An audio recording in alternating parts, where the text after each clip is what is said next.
Hey there, and welcome to You Talk. I'm your host, Ryan Funk. We highlight stories of individuals across Canada and the diversity that can be found here. What is music? What is it about sound waves played in a specific order, pitch, and tempo that causes an emotional reaction in a person? And what is it that drives someone to pursue it as a career? Marco Castillo is a Brazilian-Canadian musician and songwriter based in Winnipeg, Manitoba. Entranced by music since he was a child, Marco not only has a passion for creating and performing, but teaching as well. And I'm a musician myself. My father is a musician. He run a group called Trio Iraquitã, which recorded with Nat King Cole. He traveled all over the world. He's in his 80s right now, living in Ireland, not in a dream, but he's okay. He's healthy, which is good. And I heard a lot of music since I'm a little kid, from rehearsals and recordings and everything. So I was involved with the music at a very early age. And I started working as a professional musician, around 16, 17. I ended up getting into university later on my 20s. I graduated. I got a bachelor in arts in music from the University Estácio de Sá in Brazil, in Rio de Janeiro. I had great teachers there. I learned a lot. But the really way to learn is on the road, right? Mm-hmm. Like doing things. So I play with diverse bands. I travel mostly in Brazil, like different states, and a lot of traveling. Some things outside of Brazil, not too many, but yeah. So that's pretty much my background, and playing music, going to the beach. Bodyboarding, play volleyball, and surviving in the hell of Janeiro. Yeah, it's funny. I talk this way. It's not a bad way. I mean, I love my city. Rio de Janeiro is one of the most beautiful cities in the world. I really love there. It's just, it's just hard. And it's getting harder and harder. Like the last years, I can't believe what's going on in there right now. In Brazil in general, Mm-hmm. right? But I feel very lucky and privileged to be here in Canada. I'm a Canadian citizen now for some years, a proudly Canadian citizen, and I don't take for granted being here, honestly.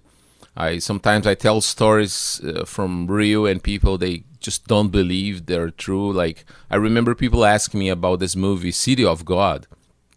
Hey, Marco, is really like that? Just like, wow, that was in the 70s. The movie kind of shows the picture of the 70s. Like, it just multiplied this, just like it's way worse now. We create a monster, and they actually elected a monster for the presidents. I know our talk here is not going to the politics, but I have no problem saying that they did a big mistake in the elections. It's a long story. I mean, this goes over so many issues, and I don't want to go there. Yeah. It's not the purpose of the interview. If people want to find things out, they can just just Google Brazil. Go look at the news. Exactly. Yeah.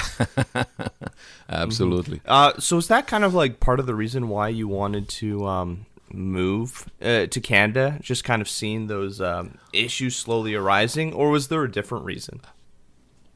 Well, exactly. It's part of the reason, right? I was there, having my life. My mother moved to Canada in 2000 with my sister, but I have an uncle from Guatemala that moved back in the 80s, so I have already some family here. I lived in Guatemala for a few years, and then they moved in the 80s, and my cousins grew up here, basically. And so when my mother divorced from my dad, he was living in Guatemala. He was just doing, kind of a bridge, Guatemala, Brazil. And then ended up that he, moved to Canada with my sister. So we were in contact and then talking and everything. So they were always talking about Canada and everything. So we, start build that dream coming. And then one day I just woke up. I went to the government website and start digging in the possibilities. And then I found that I was eligible because I had my bachelor in music. So I applied as a skilled worker. And then I told my wife we should move to Canada. And she was a little bit, on the beginning, she was like, how is that? And then, I showed her like, how I qualify and everything. So we started doing our move, getting papers together. It was a long process. It was like, it took like since the decision till like the very like coming here was like 2 years. Yeah, I've heard that from other people that the process can be, quite involved in moving over. Yeah, well, I still remember I sent 1 kilogram of papers, like papers, only papers. Like they want to know everything. I told them everything, every single place I live, like a lot of all sort of certificates. You have to prove that you're not a bad guy, stuff like that. And so it was a long process. But yeah, we made our way, and then we are here for 15 years so far. It's crazy. I feel like wow. I don't regret a hair. I mean, like I'm so happy here. You mentioned that, you've been involved in music for basically all of your life, kind of pursuing it as a career, as a teen, just participating. So what kind of inspired you to follow that? Is it mostly just kind of like following in your father's path? Or is there kind of like something else that kind of lit that spark in your soul? I mean, of course, I have a great inspiration through my dad because, he's a musician. He's an accomplished musician and super talented, wonderful composer, wonderful human being. But it's way beyond that. I mean, music is something that, it took me years to realize how powerful music is. And basically, I started realizing that I have such infinite memories of music. I have full recordings in my head, like records that my dad used to put, to play, to spin on the recording, and like by living, like growing up in Brazil, like as I said, I moved to Guatemala for some years and I came back to Brazil after an earthquake in 76. So we went back to Brazil. So I was on my 12 years old. So I started digging on the guitar when I was 11. Mm-hmm. So I wasn't living with my dad at the time. I was with my mom and my sister in Guatemala. So I started digging on the guitar, and then so when I moved back, I started, like to go like to shows and everything. And there is one particular musician that is I feel like it's so much inspiring. His name is Hermeto Pascoal. I played a honored show for him 3-4 years ago at the Park Theater. And he has a very interesting interaction and way to express about the music. And he used to say that everybody's a potential musician, and the music is everywhere. So he has, since back in the 70s, along his recordings, he has some kind of experimental music which he used to make music over speeches of people, or some people, just like sounds that comes through, and he just play over, like figuring out the melody and chords, and he's an amazing musician. So I start like seeing music on that perspective. Like of course I'm a very sensitive person. Being a musician is kind of one of the skills that you need. Like I started learning music and playing by ear. So like just later on that I start getting into theory. But and I'm a music educator as well. So I always tell my students, to listen, because we can really learn a lot just by listening. If you listen carefully, you can discover like the whole thing in music. Okay, of course, it's not that simple. I mean, like what I'm trying to say is like if you even among musicians, they used to say, "Don't play if you don't hear, don't play." It's like pretty much. So we have to hear. When you are able to hear, because it's a different thing. Like the listening thing, it's a totally different thing of just hearing, like randomly, like we are hearing. We're not deaf, but like. But when you start listening carefully and perceiving intervals and rhythm, right, and voice, and wherever, when you're talking, there's speech, there's rhythm. So that inspired me. Like music is everywhere. It's unbelievable. Yeah, kind of It's like the just flow, the energy of it. exactly everything. Like when you talk, people has in their voice they have timbre, they have pitch, they have rhythm, and in the nature, you can now is like more popular. You can see a lot of people making this in YouTube videos. I saw the other day. Jacob Collier, this wonderful kid from England, but a lot of people are doing music out of sounds, but that I saw that like decades ago through Hermeto Pascoal. I believe I don't think he was the first, but of course the first that I was aware of it. So some people compare him with Frank Zappa, like kind of the approach of music that he. So Hermeto is a guy that who grew up in the north of Brazil in the nature. So he tells stories that he used to play flute for the birds, and he's almost blind. He's an albino guy, and he has like pretty much has like a very high level of I don't know, stigma. I don't know what he has. He's not blind, but he's almost blind, and so that way he developed his ear, that his sense of listening way more.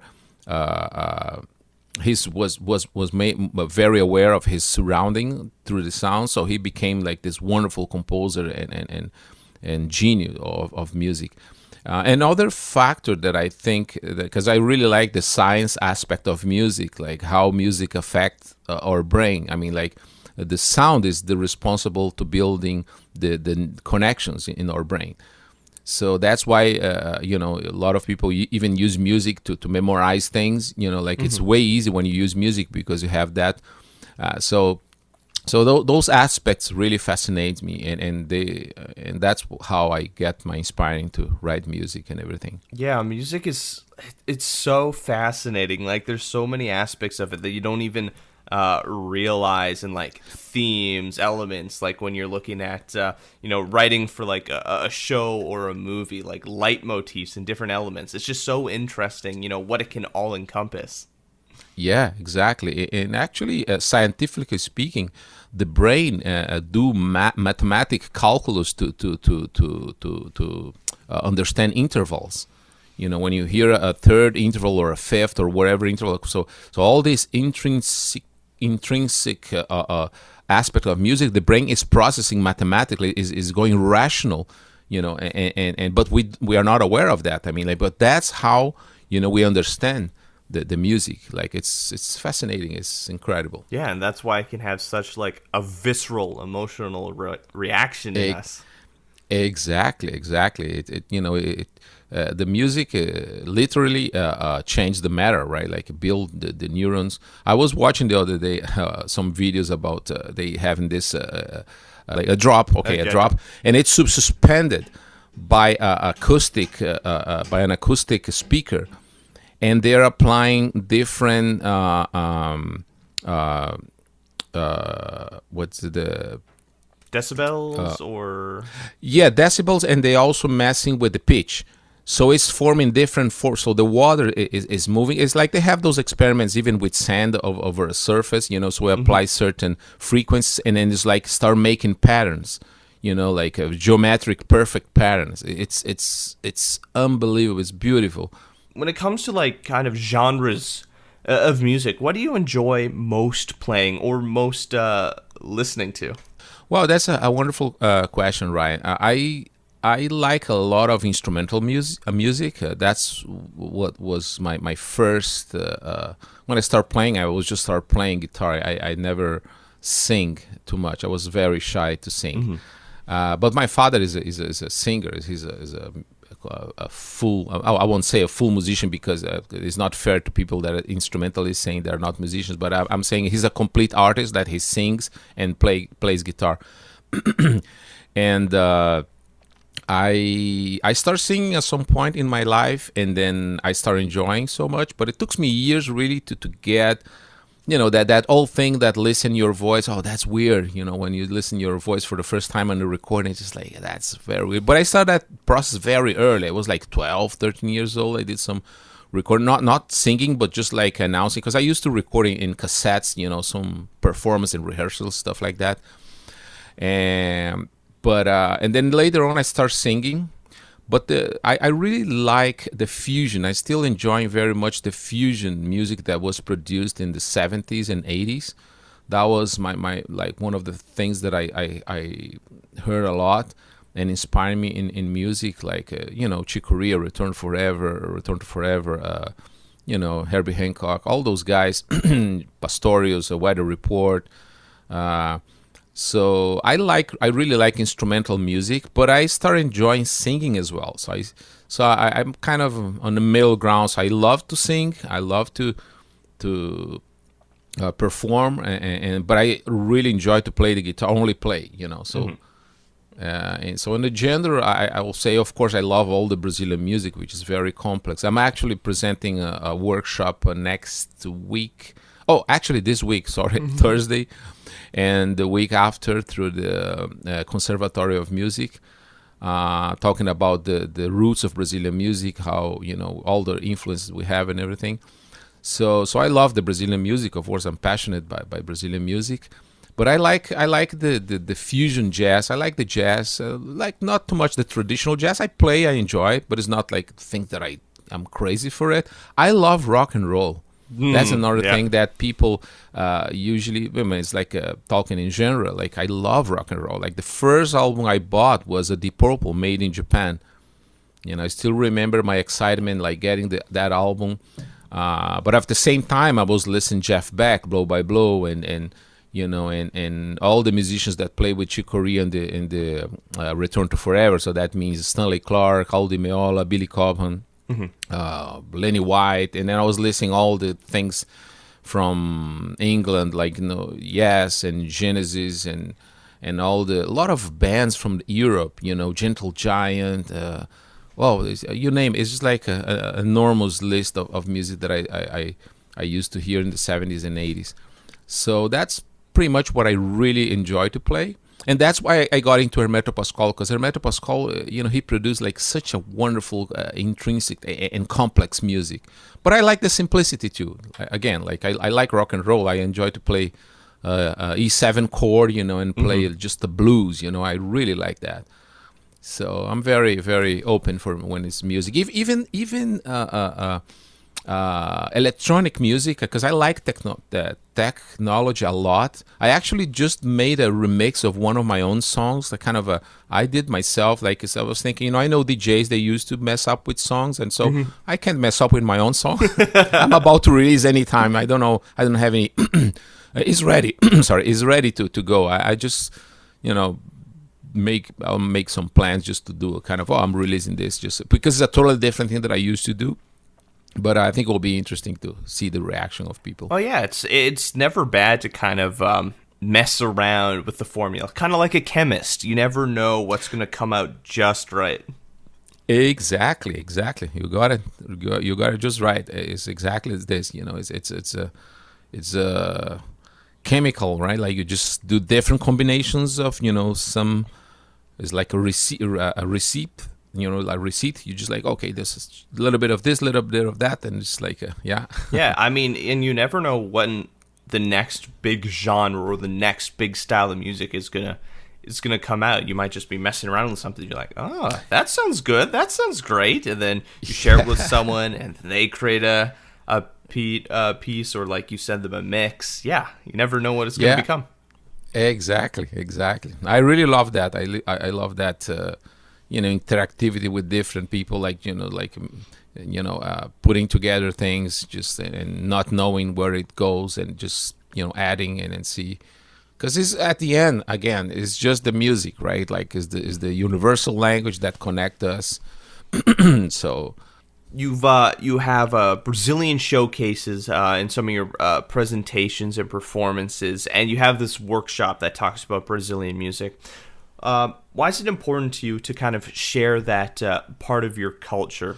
Well, first, because that's part of me, of what I am and what I love, right? That's my passion. That's how I was built, right? Like into the Brazilian music. So I think it's important for me to always work towards to get people to understand the roots of Brazilian music and and enjoy, because Brazilian music at the end is not that we are better than anyone, but technically speaking, is one of the biggest melt pot that you can ever imagine, because of the it's like a historic thing. It's a very complex thing, but just to give an example, we have all sort of music in Brazil. We have heavy metal bands. And actually, I have a student, that was long ago. He was talking about music all the time, and I was asking what his favorite band. He liked heavy metal, and it was a Brazilian. For my surprise, was a Brazilian band. I forgot the name.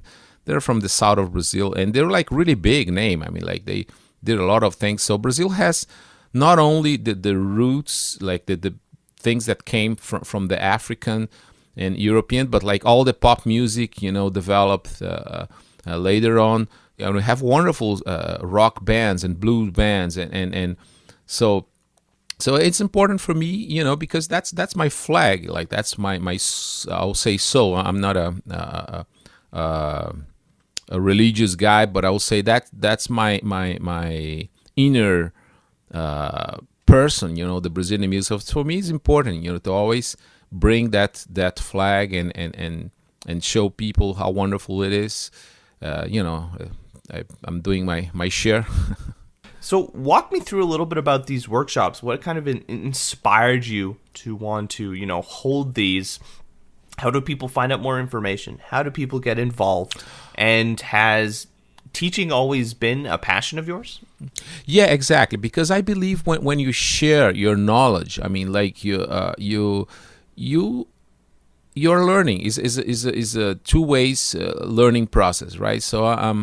So when you share, I think you are learning. I mean, because, and it's wonderful to to have the opportunity to get people really involved and understanding what you're doing, and again, as I mentioned, Brazilian music is something that it's fascinating. All the world, when you see bossa nova style and samba, now it's part of the jazz vocabulary in terms of rhythm. It's kind of everybody plays.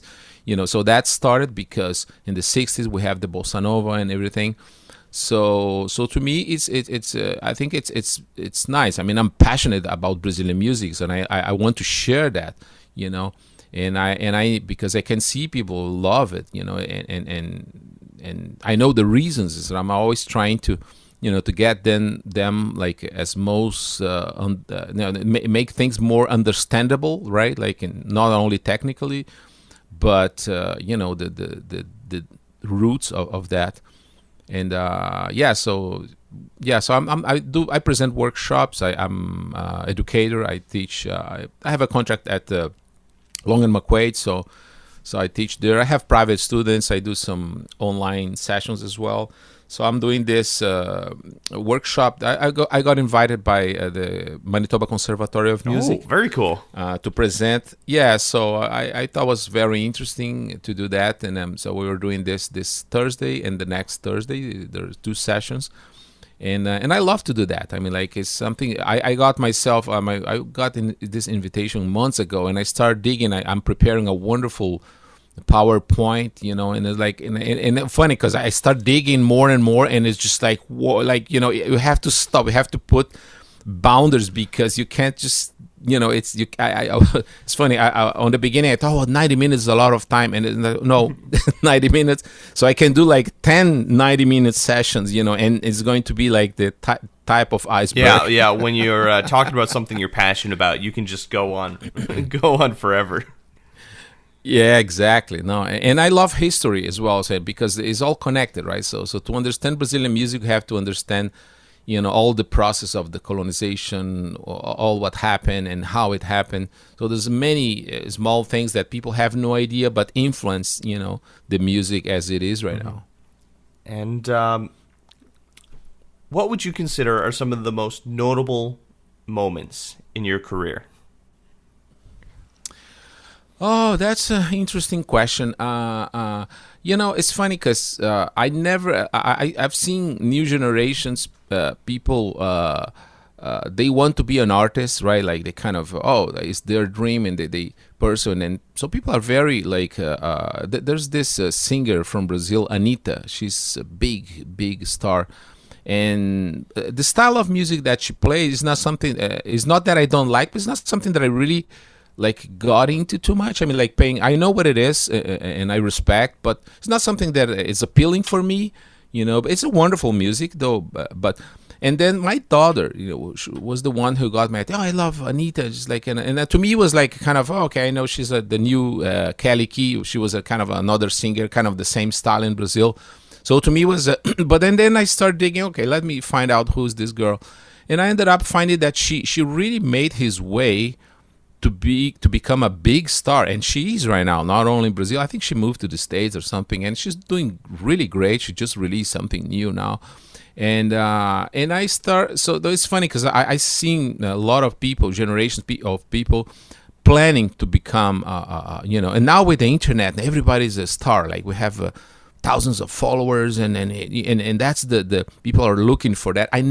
So that's the thing. I never really was not that I was not wanting that, but it's not something that I planned. It's like, I'm going to become a musician, I'm going to be a star or something. I never have that kind of thought, like to me it was just the music, just the pleasure of playing. But like since I moved here, so I recorded a few albums, and I got the Western Canadian Music Award in World Music on the trip to Brazil. And the latest Zabelé was also nominated. So I started like seeing that people really enjoyed the music that I was doing. I was getting more confidence, and I ended up actually representing Brazil in Viña del Mar. I think I can consider one of really notable moments, because I play for 20,000 people in an arena called Quinta Vergara, which is well known as the Monster, because if the audience don't like you and boo you, you're done. So yeah, and it's funny because not many Brazilians have played there. So then all of a sudden I got myself there, in this festival, one of the 6 finalists representing Brazil, playing one of my original songs. So that was it's something, and I really enjoyed that. But it's not something that I really was planning or dreaming. Of course, when I got the call, it's like, you are one of the 6 fans. I was just, wow, that's wonderful, and I was excited, and I flew there and everything. But so this is one of the moments. But I had like such a wonderful memories on stage playing. Doesn't necessarily be to 20,000 people, like sometimes the small shows, like the Park Theater show I played, the Hermeto Pascoal tribute was packed. All the shows that I play at the Park Theater was pretty much very well, very wonderful feedback. So those, every time I have myself on the stage, it's a notable moment for me, and that's the most important thing. And I will do my best, to present the best from me to the people. So, yeah. Fantastic. What should people be watching out for? Do you have any upcoming projects or albums on the way? Well, I last year, before the pandemic, luckily, I had this wonderful show with the Winnipeg Jazz Orchestra, and I still remember Neil Watson asked me, because I was their guest a couple of times already, and Neil came to me one day and said, "Hey, Marco, the Winnipeg Jazz Orchestra are thinking to get you again in the show, but if we bring a Brazilian musician, who you will bring?" Then immediately, a name came in my head, like Kiko Freitas. Kiko Freitas is an amazing drummer. He plays with João Bosco. He's a fantastic artist in Brazil that, I actually recorded one João Bosco songs in my album trip to Brazil. And Kiko is just the best drummer in Brazilian music right now. I mean, like not diminishing any other. There's wonderful players in there, but he's a wonderful. He's an impeccable technique. And so I said, well, Kiko Freitas, and he said, well, do you know him? I was like, well, we're Facebook friends. So, we talked, and then we came out with the proposal, and he said, yeah. So we brought him here in 2020 February to play those 2 shows. and was wonderful because it was an experience that I believe for me was such a special moment also. So I got him on the studio on the same occasion. So I recorded. I have 6-7 tracks that I recorded with him. But the thing is, we are in the middle of thinking how to release music work, because I'm digging into this system that is happening right now that I'm not happy. And I'm not the only one that is not happy. Even Paul McCartney is not happy with the share of the streaming. I mean, like Peter Frampton, I don't know, you know the story. He got a $1,500 check for 55 millions of streaming of "Ooh Baby I Love You." So it's not a fair system at all. So I was thinking, so I have this material that I'm working. I have new songs, wonderful songs, all instrumental. But I'm working on that. I'm not in a rush, but I want to release this at some point. And again, I just finished this electronic version of one of my songs. So I have a lot of material. I'm working on that. And I'm going to release this at some point. I don't know when exactly, but I will. So I just, at this point, I just want people to keep, digging into my YouTube channel, wherever, follow Instagram. Just keep your eyes open because, when I decide, I'm going to release this, and then I'm going to release some new music. And not bragging, but it's going to be a fantastic music. Oh, now I'm bragging. Sorry. Well, awesome. I can't wait to hear it. If you have any stories you'd like us to share or communities we should highlight, leave a comment on our social media or reach out to us on our website. I'm Ryan Funk. This was You Talk, and have yourself a good one.